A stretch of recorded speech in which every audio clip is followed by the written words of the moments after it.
Need support in your business? I get you, anak. Napahiya na din ako ng madaming beses nang humingi ako ng tulong tungkol sa business challenges ko. Kaya, kung pwede lang, I would rather solve my problems by myself.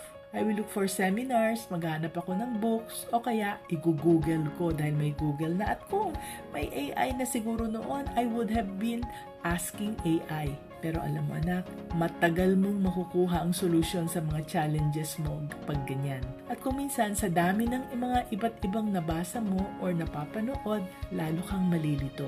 Kaya anak, pag may mga pinagdadaanan ako sa business ko ngayon, even sa buhay ko, I now go direct. Kung minsan kasi, what I need is just somebody who can listen para mailabas ko lang ang confusion sa ulo ko. At after that, I can discover the right thing for me to do. Ako lang, no?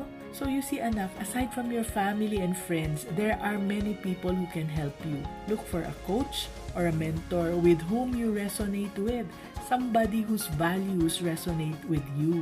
Reach out, share your struggles at pakinggan ang kanilang kakaibang point of view na galing sa kanilang mga experiences.